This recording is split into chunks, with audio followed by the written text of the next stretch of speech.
देशात आणीबाणी लागली होती. डीएमकेच्या चिट्टी बाबू नावाच्या खासदाराला तुरुंगात जावं लागलं.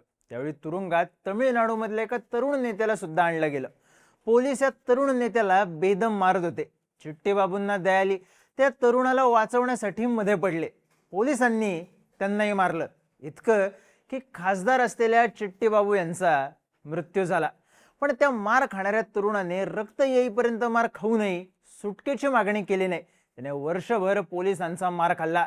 बाहेर आला तेव्हा त्याच्या नावाभोवती वलय तयार झालं. तो निवडणुकीला उभा राहिला, पडला, पण मागे हटला नाही. पुढच्या निवडणुकीत आणखी ताकद लावली. चेन्नईचा महापौर झाला. तमिळनाडूमध्ये नेते पिक्चरमधून राजकारणात एंट्री मारायचे. याने जेलमधून राजकारणात एंट्री मारली. त्याचा मोठा भाऊ अभिनेता, बहीण लेखक, दोघेही राजकारणात. हा सुद्धा राजकारणात आला. महापौर झाला, उपमुख्यमंत्री झाला, विरोधी पक्षनेता झाला, मुख्यमंत्री झाला. याचं नाव मुथुवेल करुणानिधी स्टॅलिन, के स्टॅलिन. यंदाच्या तमिळनाडू विधानसभा निवडणुकीत स्टॅलिन पुन्हा बाजी मारतील असं अनेक एक्झिट पोलचे अंदाज होते. पण स्टॅलिन हरले. घासून नाही तर तिसऱ्या क्रमांकावर राहिले. स्वतः कोल्हापूर विधानसभा मतदारसंघातून पराभूत झाले. पहिल्याच निवडणुकीत थलपती विजयच्या टीव्हीकेने 100 पेक्षा जास्त जागा मिळवत सत्ता स्थापनेची गणितं आखायला घेतली आहेत. आणि विजयच्या लाटेपुढे स्टॅलिन आणि डीएमकेचा सुपडा साफ झालाय. प्रश्न आहे कसा?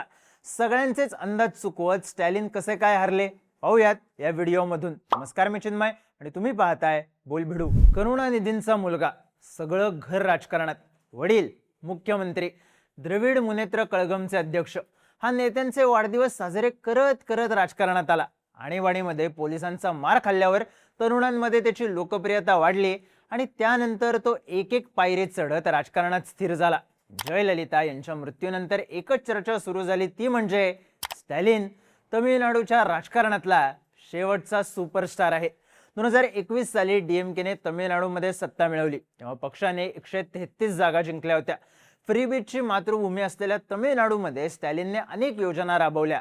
पण सगळ्यात जास्त चर्चा झाली तमिळनाडूमध्ये आलेल्या इन्व्हेस्टमेंटची. मागच्या वर्षीचा ऑगस्ट महिन्याचा शेवटचा आणि सप्टेंबर महिन्याचा पहिला आठवडा दिल्लीत उपराष्ट्रपती पदाच्या निवडणुकीसाठी इंडिया आणि इंडिया आघाडी मतांची जुळवाजुळव करत होत्या. महाराष्ट्रात मराठा आरक्षणाचा वाद पेटला होता. बिहारमध्ये तेजस्वी आणि राहुल यांची यात्रा सुरू होती. के स्टॅलिन तेव्हा युरोपला गेले. आठवडाभर फिरले आणि एका आठवड्यात त्यांनी तमिळनाडूमध्ये 15,000 कोटींची इन्व्हेस्टमेंट आणली. एका आठवड्यात. कट टू मे 2026. स्टॅलिन यांचा पक्ष सध्या तरी सत्तेच्या बाहेर फेकला गेलाय आणि स्टॅलिन आमदार सुद्धा नाहीत. पण का, कसं, कशामुळे स्टॅलिन आणि डीएमके बद्दल एवढी नाराजी का? पहिला विषय आहे अँटी इन्कम्बन्सीचा. तमिळनाडूमध्ये एक अलिखित राजकीय परंपरा आहे. इथं 2016चा अपवाद सोडला तर डीएमके आणि एआयएडीएमके यांची सत्ता आलटून पालटून येते.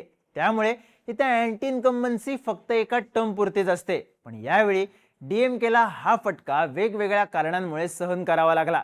सलग नसली तरी मागच्या काही टर्म डीएमके सत्तेत आहे. मागच्या 5 वर्षात स्टॅलिन यांनी मोठ्या प्रमाणात गुंतवणूक आणली, मोठे प्रोजेक्ट आणले. सोबतच त्यांनी केंद्र सरकारच्या विरोधात घेतलेल्या भूमिका, तमिळ अस्मिता जागृत ठेवण्यासाठी घेतलेली भूमिका, डिलिमिटेशनचं विधेयक जाळणं असेल किंवा राज्यपालांना विरोध करणं असेल, स्टॅलिन यांचा स्वॅग वेळोवेळी दिसला होता. पण हे सगळं घडत असताना स्टॅलिन यांच्या सरकारवर भ्रष्टाचाराचे अनेक आरोप झाले. त्यात महिला सुरक्षा, वीजबिल दरवाढ, बेरोजगारी असे मुद्दे सुद्धा स्टॅलिन यांच्या विरोधात गेले आणि डीएमके बद्दलची नाराजी वाढत गेली. त्यात तमिळनाडूमधली जनता दरवेळी वेगळा अल्टरनेटिव्ह शोधत असते. तोच विषय आत्ताही झाला आणि मोठ्या योजना राबवल्या असल्या तरी टीव्हीकेने पदवीधर तरुणांना मदत निधी देणार असल्याची केलेली घोषणा असेल किंवा महिलांना केंद्रस्थानी ठेवून केलेल्या घोषणा असतील, स्टॅलिन यांच्या वेलफेअर स्कीम्स त्या समोर टिकल्या नाहीत असंच निकालावरून दिसतंय. डीएमकेला जड गेलेला दुसरा विषय आहे घराणेशाही. स्टॅलिन 2009 साली तमिळनाडूचे पहिले उपमुख्यमंत्री झाले. तेव्हा तमिळनाडूचे मुख्यमंत्री होते त्यांचे वडील करुणानिधी. स्टॅलिन यांचे पुत्र उदयनिधी स्टॅलिन उपमुख्यमंत्री झाले तेव्हा स्टॅलिन स्वतः मुख्यमंत्री होते. उदयनिधी यांना सरकारमधलं महत्त्वाचं पद देण्यामुळे त्यांच्याबद्दल नाराजी वाढल्याची चर्चा तेव्हाही झाली होती. पण डीएमके मध्ये वारसा शिफ्ट होण्याची पद्धत बघता हा बदल अपेक्षित होता. पण स्टॅलिन यांनी आपल्या मुलाला पुढचा मुख्यमंत्री म्हणून पुढे आणायला सुरुवात केल्याची चर्चा सुरू झाली. कारण मुलाचा मार्ग मोकळा व्हावा म्हणून त्यांनी 60 विद्यमान आमदारांना घरी बसवून तरुणांना संधी दिली, पण यामुळेच पक्षांतर्गत नाराजी वाढली.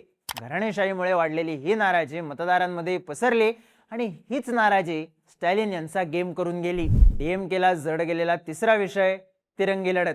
इतक्या वर्षात तमिळनाडूमध्ये दोनच पक्षांमध्ये फाईट सुरू होती, पण यावेळी थलपती विजयच्या टीव्हीकेमुळे तिसरा पक्ष स्पर्धेत आला. साहजिकच तिरंगी फाईट झाली, कारण थलपतीने कुणाशी युती न करता 234 जागा लढवल्या. तिरंगी फाईटमुळे मोठ्या प्रमाणात मतविभाजन झालं, त्याचा सगळ्यात मोठा फटका हा डीएमकेला बसला. कारण टीव्हीकेने आपली भाजप विरोधाची लाईन मोठी केली. साहजिकच भाजपच्या विरोधातली आणि तमिळ अस्मितेला सर्वोच्च मानणारी जी मतं डीएमके कडे जाणं अपेक्षित होतं, ती मतं विजयकडे गेली आणि विजयने बाजी मारली. जर विजयने जिंकलेल्या तमिळनाडूमधल्या जागा बघितल्या तर आधी डीएमके कडे असलेल्या जागाच विजयने खेचल्या आहेत. त्यात ही ट्रिपल फाईट एआयएडीएमकेच्या पथ्यावर पडली. जयललिता यांच्या निधनानंतर एआयएडीएमके कडे मोठा चेहरा नव्हता. पलानीस्वामी यांच्याकडे ती जादू नव्हती आणि त्यापेक्षा महत्त्वाचं म्हणजे भाजप सोबत युती केल्यानं द्रविडी विचारांपासून हा पक्ष लांब गेल्याची टीकाही झाली. त्यामुळेच डीएमकेने एआयएडीएमकेला फार गांभीर्याने घेतलं नाही, पण तिरंगी लढतीचा फायदा घेत एआयएडीएमकेने 50च्या वर जागा मिळवल्या. मागच्या निवडणुकीपेक्षा या जागा कमीच असल्या तरी त्यांनी अपेक्षेपेक्षा जास्त जागा जिंकत डीएमकेला थेट तिसऱ्या नंबरवर ढकललं. डीएमकेला जड गेलेला चौथा विषय म्हणजे वोट बँक शिफ्ट होणं. आजवर तरुण मतदार हे डीएमकेच्या पाठीमागे ठामपणे उभे राहायचे. जयललितांना मानणारा मोठा महिला वर्ग असल्याने एआयएडीएमके कडे हक्काचा वोटर बेस होता, जो जयललिता यांच्यानंतर डीएमके कडे शिफ्ट होणं अपेक्षित होतं.